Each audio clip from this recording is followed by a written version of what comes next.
This channel's content is strictly for educational and informational purpose and does not endorse or promote any form of violence, harm, illegal activities, self-injuries and communal disharmony.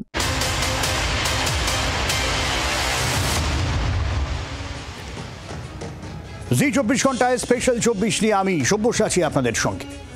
অনেক অনুরোধ, অনেক আশার পর বরফ গলেছে, শিকে ছিঁড়েছে বাংলাদেশের। বৈঠক হয়েছে প্রধানমন্ত্রী নরেন্দ্র মোদীর সঙ্গে। বুক বাজাচ্ছেন মোহাম্মদ ইউনূস। বাংলাদেশের সব খবরের কাগজ, টিভিতে বৈঠকের খবর বড় বড় করে হেডলাইন্স। বড় সড়ো কূটনৈতিক জয় মনে করে দেশের মানুষের কাছে বুক বাজাচ্ছেন ঢাকার কূটনীতিকরা। কিন্তু বৈঠকে কি হলো? লাস্ট ওয়ার্নিং দেয়া হয়েছে ঢাকাকে। ক্রমাগত সীমান্তে উস্কানি, অনুপ্রবেশের চেষ্টা বন্ধ করুন। নানাভাবে সংখ্যালঘু হিন্দুদের ওপর অত্যাচার বন্ধ করুন। বৈঠকে মোদির কড়া কথা শোনার পর টিম ইউনূস বলছে দারুণ বৈঠক হয়েছে।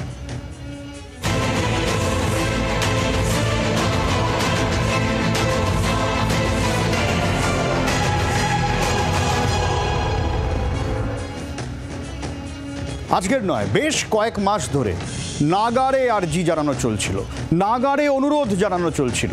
আর এই নাগারে আর্জি অনুরোধের পর অবশেষে মোহাম্মদ ইউনূসের সঙ্গে বৈঠক করলেন প্রধানমন্ত্রী নরেন্দ্র মোদী। আর বৈঠকে কড়া কথা শুনতে হলো ইউনূসকে। সংখ্যালঘুদের ওপরে লাগাতার অত্যাচার হয়েছে বাংলাদেশে, তা নিয়ে অনেকবার বিদেশ মন্ত্রকের তরফে আপত্তি জানানো হয়েছে। আমেরিকা থেকে আপত্তি এসেছে, ডোনাল্ড ট্রাম্প থেকে শুরু করে তুলসী গাবার্ড পর্যন্ত আপত্তি তুলেছেন। কিন্তু কোথায় কি? তারপরেও বাংলাদেশে সংখ্যালঘুদের ওপর অত্যাচার বন্ধ নিয়ে লাস্ট ওয়ার্নিং মোদির।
শুক্রবার শ্রীলঙ্কা সফরের আগে ইউনূসের সঙ্গে বৈঠকে বসেন মোদি। ভারতের প্রধানমন্ত্রীকে পুরনো একটি ছবি উপহার দেন। 2015 জানুয়ারিতে ইন্ডিয়ান সায়েন্স কংগ্রেসে এসেছিলেন মোহাম্মদ ইউনূস। মোদির হাতে গোল্ড মেডেল পাওয়ার সেই ছবি উপহার দিয়ে ইউনূস ব্যক্তিগত সম্পর্কও ঝালিয়ে নেওয়ার চেষ্টা চালান। তবে বৈঠকে কড়া কথা শুনতে হলো বাংলাদেশের প্রধান উপদেষ্টাকে। একাধিক বিষয়ে আলোচনা হয়েছে মোদি ইউনূসের। যেভাবে সংখ্যালঘুদের ওপর অত্যাচার বাড়ছে, কোনোভাবেই যে তা বরদাস্ত করা হবে না, তা নরেন্দ্র মোদির বৈঠকে স্পষ্ট জানিয়ে দেওয়া হয়েছে। Prime Minister also underlined India's concerns related to the safety and security of minorities in Bangladesh, including Hindus, and expressed his expectation that the government of Bangladesh would ensure their security, including by thoroughly investigating all cases of atrocities committed against them. একই সঙ্গে সীমান্তে অনুপ্রবেশের চেষ্টার বিষয়টিও আলোচনার টেবিলে ওঠে। Any rhetoric that vitiates the environment is best avoided. On the border, strict enforcement of the law and the prevention of illegal border crossings, especially at night, is necessary for maintaining border security and stability. Bharat সহ্য করছে, এটাকে বাংলাদেশ দুর্বলতা ভাবলে মুশকিল, এটা আরেকবারও স্পষ্ট করে দেওয়া হয়েছে। বিশেষজ্ঞরা বলছেন এটাকে নয়াদিল্লির তরফে লাস্ট ওয়ার্নিং হিসেবে ধরে নিতে পারে ঢাকা। ভারতের ভদ্রতাকে বাংলাদেশ সম্মান এবার কতটা দেয় সেদিকেই নজর রাখছে আন্তর্জাতিক মহল। ব্যুরো রিপোর্ট, জি24 ঘন্টা। গত কয়েকদিনে যা পরিস্থিতি তৈরি হয়েছিল তাতে ভারত বাংলাদেশের সম্পর্ক যে আর স্বাভাবিক নেই এটা সবাই বুঝতে পারছে। দুই দেশের এই বৈঠক হয়তো দুই দেশের সম্পর্কের বরফ গলাতে পারবে, আশাবাদী বাংলাদেশের সাংবাদিক তানভীরুল মিরাজ রিপন। বাংলাদেশের সাথে এই সাক্ষাৎটা এই সীমান্ত হত্যা যেমন কমিয়ে আনতে পারবে, তারপর তিস্তা চুক্তি যেটা আছে সেটিও একটা সমাধানের দিকে যেতে পারে। পাশাপাশি বাংলাদেশ শুধুই ভারতের সাথে যে প্রতিবেশীর সম্পর্ক সেটিও যেমন মেনটেন করবে না, আর পাশাপাশি তার সাথে যে স্ট্র্যাটেজিক সম্পর্কগুলো আছে সেগুলো মেনটেন করবার জন্য মনে হয় এই একদিনে স্বল্প সময়ের হোক, 1 ঘন্টার হোক, 1.5 ঘন্টার হোক, 2 ঘন্টার হোক, এই ইম্পর্টেন্ট মিটিংটা দরকার ছিল, যেটা আইস ব্রেকিং এর মতো, বাট এটা অনেক বেশি ইম্প্যাক্ট রাখবে। এটার জোয়ারটা শুরু হয়েছে আমি মনে করছি। মিনিট 45-এর একটা বৈঠক হয়েছে, কিন্তু এক বৈঠকে কি আর বরফ গলবে? বাংলাদেশে গত কয়েক মাসের যে আচরণ তা তার অস্তিত্বেই ক্ষতচিহ্ন তৈরি করেছে। দেশের অস্তিত্ব গঠনের যে দেশ সঙ্গী সেই ভারতের হৃদয়ে ক্ষত তৈরি করেছে সে দেশের মৌলবাদীরা। সে ক্ষত মেটা কিন্তু সময় সাপেক্ষ, একটা বৈঠকে তা হওয়ার নয়, দাবি আন্তর্জাতিক সম্পর্ক বিশেষজ্ঞ অনিক চট্টোপাধ্যায়। দু দেশের সম্পর্কে এখন যে আড়ষ্টতা, সেই আড়ষ্টতা কতটা এই মিটিংয়ের পরে সেটা কাটবে সেটা ঠিক বোঝা যাচ্ছে না। এই কারণে যে ভারতের অনেক আপত্তি আছে বাংলাদেশের সাম্প্রতিক বক্তব্য এবং আচরণে, সংখ্যালঘুদের ওপর অত্যাচার, 7 সিস্টার্স নিয়ে বাংলাদেশের যে বক্তব্য, সম্প্রতি ইউনুস চীনে যে বক্তব্য রেখেছেন, বঙ্গোপসাগরের ওপর যে একচ্ছত্র অধিকার দাবি করেছেন চীনে গিয়ে, সেগুলো কিন্তু ভারতের মাথা ব্যথার কারণ। তাছাড়া ভারসাম্যের কথা বলেছেন মোদি। সম্পর্কে ভারসাম্য থাকাটা সবসময় খুব জরুরি, কিন্তু ভারসাম্যের জন্য দুটি দেশকেই এগিয়ে আসতে হবে। ভারসাম্যের জন্য বাংলাদেশকেও কিন্তু যথেষ্ট এগিয়ে আসতে হবে। বাংলাদেশের তরফ থেকে আমরা কিন্তু সেরকম প্রচেষ্টা দেখিনি। ফলে এই একটা মিটিংয়েই যে সমস্ত আড়ষ্টতা কেটে যাবে, সমস্ত বরফ গলে জল হয়ে যাবে, এরকমটা মনে হয় না। ভালো প্রচেষ্টা যে বাংলাদেশের তরফে ছিল না সে কথা ঠারে ঠারে জানে নয়াদিল্লি, সে কথা অনেকবার আপত্তি তুলেওছে তারা, কিন্তু তারপরে কোথায় কি?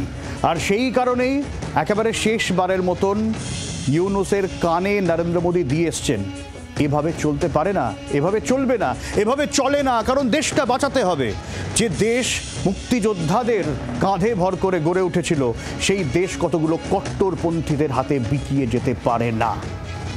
বৈঠকে কড়া কথা শুনে অবশ্য হাসি মুখেই বাংলাদেশ সামনে এসেছে। দারুণ বৈঠক হয়েছে এমনটাই ঢাকার দাবি। কট্টরপন্থীদের মদতে টিকে রয়েছে ইউনুস সরকার। অন্যদিকে ভারতের সাহায্য ছাড়া যে দেশ চালানো সম্ভব নয় সে বোধটাও কিন্তু ইউনুসদের রয়েছে। এই অবস্থায় কূটনৈতিকভাবে একটা ভারসাম্যমূলক মন্তব্য সামনে আসছে বাংলাদেশের তরফে। তেতো বড়ি হাসি মুখে গেলা যাকে বলে।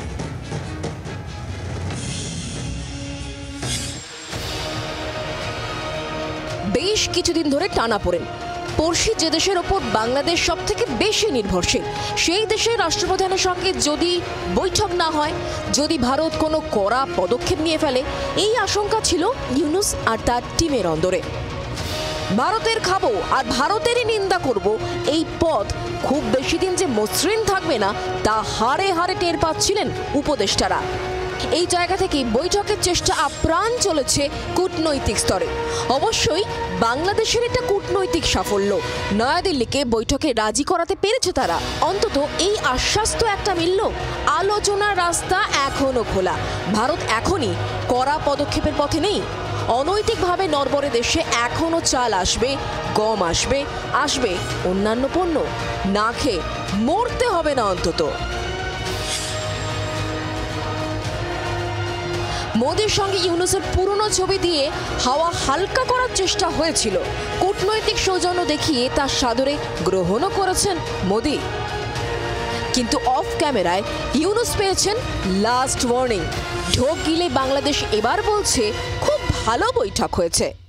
মাননীয় চিফ অ্যাডভাইজার মহোদয় ইন্ডিয়ার প্রধানমন্ত্রী শ্রী নরেন্দ্র মোদীর সাথে বৈঠক করেছেন এবং বৈঠকে আমাদের সাথে যে পারস্পরিক স্বার্থ সংশ্লিষ্ট যতগুলো ইস্যু ছিল সবগুলো নিয়ে কথা হয়েছে এবং আমরা আমাদের যেগুলো স্বার্থ সংশ্লিষ্ট যতগুলো বিষয় ছিল সবগুলো বিষয়ই আমাদের চিফ অ্যাডভাইজার মহোদয় সেই মিটিংয়ে বলেছেন। আমি বলবো যে মিটিংটা খুবই কনস্ট্রাকটিভ, প্রোডাক্টিভ এবং ফ্রুটফুল হয়েছে। সংখ্যালঘুদের ওপর অত্যাচার থেকে সীমান্তে অনুপ্রবেশের মতো ইস্যু শুনতে হয়েছে বাংলাদেশকে।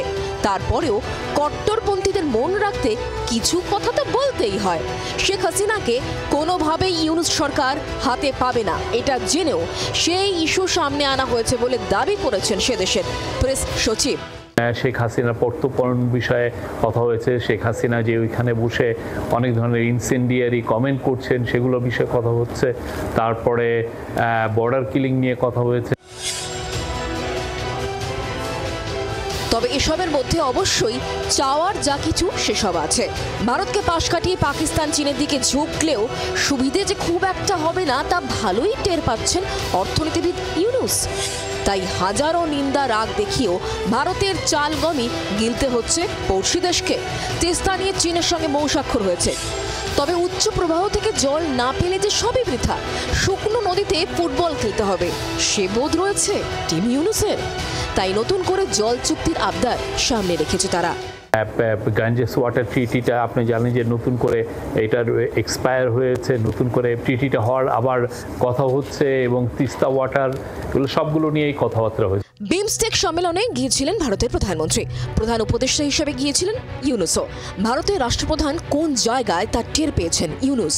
বেজিংও যেখানে নয়াদিল্লিকে পাশে পেতে মরিয়া, সেখানে স্রেফ পাকিস্তান ঘেঁষা জামাতিদের কথা শুনলে চললে দেশটা যে আরো গোল্লায় যাবে তা কি বুঝতে পারছেন উপদেষ্টারা, বিশেষজ্ঞরা? ব্যুরো রিপোর্ট, জি24 ঘন্টা। আরও বেশ কিছু কারণ আছে, যেমন মায়ানমারকে ঋণে রীতিমতো চাপে আছে বাংলাদেশ। সেখানে জুন্টা সরকারকে ভালো রকম চাপ দিচ্ছে বিদ্রোহীরা। জুন্টা সরকার চীনের মদতপুষ্ট। জুন্টা সরকারের সাথে ভারতের যথেষ্ট ভালো সম্পর্ক, আবার বিদ্রোহী যারা রয়েছেন তাদের সাথেও ভারতের ভালো সম্পর্ক। বাংলাদেশের কিন্তু সেইটা নেই। ফলে বাংলাদেশের যে সীমান্তবর্তী এলাকা রাখাইন প্রদেশ, সেটা যখন বিদ্রোহীদের হাতে চলে গেছে, ফলে খুব স্বাভাবিকভাবেই বাংলাদেশ কূটনৈতিকভাবে দিশেহারা। তার উপরে রয়েছে রোহিঙ্গা অনুপ্রবেশকারীদের চাপ, রোহিঙ্গা নিয়ে এমনিতেই চাপ রয়েছে, সেই চাপ আরও বাড়ছে। এই অবস্থায় শুধু আর্থিক বিষয় তো নয়, ভূ রাজনৈতিকগত বিষয়ের ক্ষেত্রেও এই বৈঠক গুরুত্বপূর্ণ। ভারতকে বাংলাদেশের পাশে প্রয়োজন, ব্যাখ্যা দিচ্ছেন বাংলাদেশের সাংবাদিক তানভীরুল মিরাজ রিপোর্ট। বহুল প্রত্যাশিতভাবে বাংলাদেশের প্রধান উপদেষ্টা এবং ভারতের প্রধানমন্ত্রী দুজনের সাক্ষাৎ হয়েছে দীর্ঘ 8 মাস পর। বাংলাদেশের সবচেয়ে বড় জায়গা জুড়ে আছে ভারত এবং প্রতিবেশী হিসেবে সবচেয়ে বড় ইম্পর্টেন্ট জায়গাও নিয়ে আছে ভারত। পাশাপাশি আমাদের মিয়ানমারও রয়ে গেছে। মিয়ানমার এখন একটা ভলাটাইল সিচুয়েশন, তাদের পলিটিক্যাল ক্রাইসিস চলছে।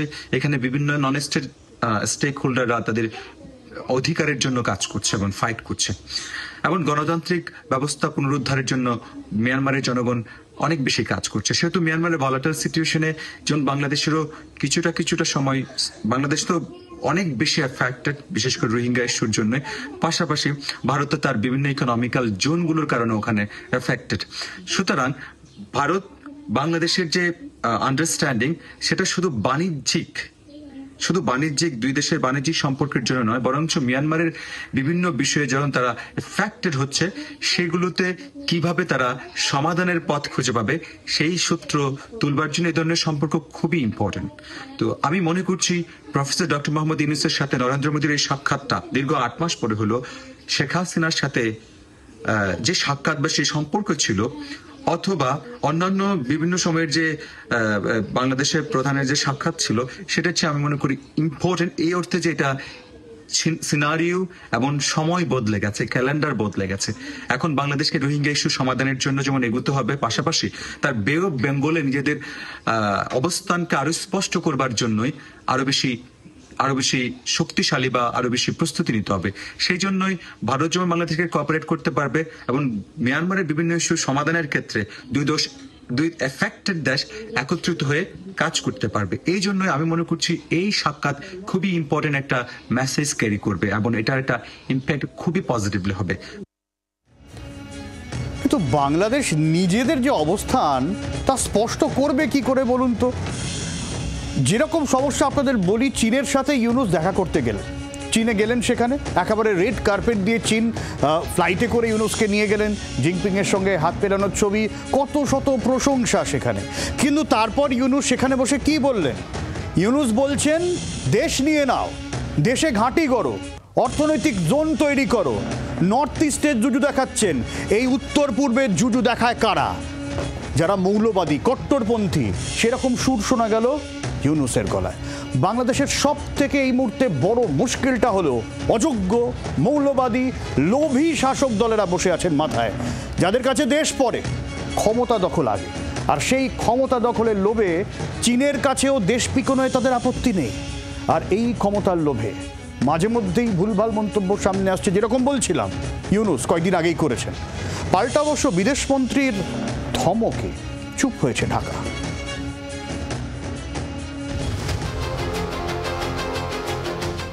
Eastern part of India, called Seven Sisters. They are landlocked country, landlocked region of India. They have no way to reach out to the ocean. We are the only guardian of the ocean for all this region. So this opens up a huge possibility. So this could be an extension of the Chinese economy, build things, produce things, market things, bring things to China, bring it out to the whole rest of the world. Bharat নয়, সাগর পথের নিয়ন্ত্রণ রয়েছে বাংলাদেশের হাতেই। আর সেটাই তো চীনা আগ্রাসনের বড়সড় সুযোগ। চীন সফরে গিয়ে এমন বিতর্কিত মন্তব্য করেছিলেন বাংলাদেশের প্রধান উপদেষ্টা মোহাম্মদ ইউনুস। চমকে গিয়েছিল গোটা বিশ্ব। এইভাবে খাল কেটে কেউ কুমির আনে? অবাক হয়েছিল নয়াদিল্লি। এভাবে ভারতের উত্তর পূর্ব নিয়ে মৌলবাদীদের হুমকি কেন ইউনুসের গলা? আলটপকা মন্তব্যে ইউনুসের দেশ বিক্রির ছকও ফাঁস হয়ে যায়। বাংলাদেশের চীনের ঘাঁটি তৈরির সাদর আহ্বান ছিল অর্থনৈতিক কর্মকাণ্ডের মোড়কের আড়ালে। From Bangladesh you can go anywhere you want because the ocean is in our backyard. So this is the opportunity that we want to take, and not necessarily it will be something you produce and sell it to the world. You can produce in Bangladesh, sell it to China too. ইউনুসের হাস্যকর মন্তব্যে বিশেষজ্ঞ মহলে ছিল হাসির role. Land locked উত্তর পূর্ব নয় বাংলাদেশ, এ কথা কি ইউনুস ভুলে গেলেন? ভারতে ঘেরা বাংলাদেশের বড়াই কোন জায়গায়, এটাই বুঝে উঠতে পারেননি অনেকে। বিশেষজ্ঞদের মত, ইউনুস ভুলে গিয়েছেন তার দেশ ভারত মহাসাগরের তীরে, বাংলাদেশ মহাসাগর নয়। নাম না করে বিমস্টেকের মঞ্চে পাল্টা বুঝিয়ে দিয়েছেন ভারতের বিদেশমন্ত্রী এস জয়শঙ্কর। তাঁর বার্তা, বঙ্গোপসাগরের তীরে 6500 কিলোমিটার উপকূল রেখা রয়েছে ভারতের। বিমস্টেকের 5 সদস্য দেশের সঙ্গে সীমানা ভাগ করি আমরা। অধিকাংশ সদস্য দেশের সঙ্গে আমাদের যোগাযোগ রয়েছে। বিশেষ করে আমাদের উত্তর পূর্ব প্রান্তের সঙ্গেই বিমস্টেক সদস্য দেশগুলির যোগাযোগ রয়েছে। যদিও এই ভূগোল ইউনুসরা জেনেও মাথায় ঢোকাবেন না, কারণ মাথায় রয়েছে কট্টরপন্থীদের ক্ষমতা ধরে রাখার ছক। তার জন্য চীনের কাছে দেশ বন্ধক রাখতেও রাজি টিম ইউনুস। বাংলাদেশের মৌলায় অর্থনৈতিক অঞ্চল গড়ে তোলার কথা ইতিমধ্যেই ভেবে ফেলেছে চীন। নয়াদিল্লি কিভাবে নয়া বিপদকে সামলায় সেদিকে নজর আন্তর্জাতিক মহলে।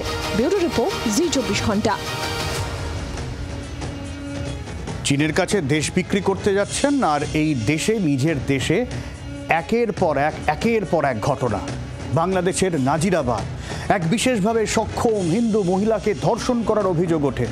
অভিযুক্ত পড়শি, তাদেরই পড়শি, কমল মিয়া।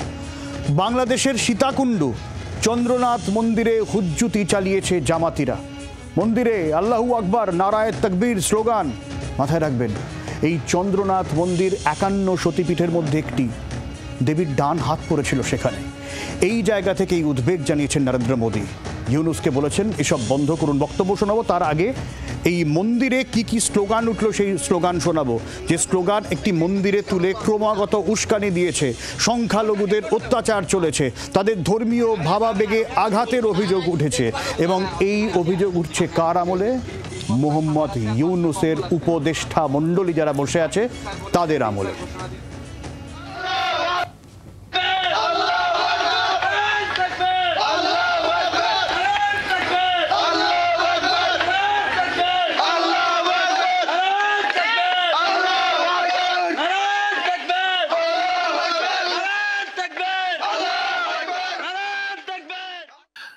माइनॉरिटीज़ की, अल्पसंख्यकों की जो वहाँ पे हालत है और इस विषय को लेके बातचीत में जो दोनों लीडर्स के बीच में हुई, जैसा मैंने अपने रिमार्क्स में कहा, प्रधानमंत्री जी ने इस मुद्दे को खुल के सामने रखा। इसके बारे में हमारी गहरी चिंता उन्होंने। আর এই স্পষ্ট বার্তা দেওয়া হয়েছে নরেন্দ্র মোদীর তরফে ইউনুসকে, সংখ্যালঘুদের উপর অত্যাচার বন্ধ করুন, সীমান্তে অনুপ্রবেশ বন্ধ করুন, তারপর কথা হবে। ভারত সব সময় বাংলাদেশের পাশে আছে, কিন্তু যদি এই হারে বাংলাদেশ চলতে থাকে তাহলে দয়া করে ভারতের ভদ্রতাকে দুর্বলতা ভাববেন না।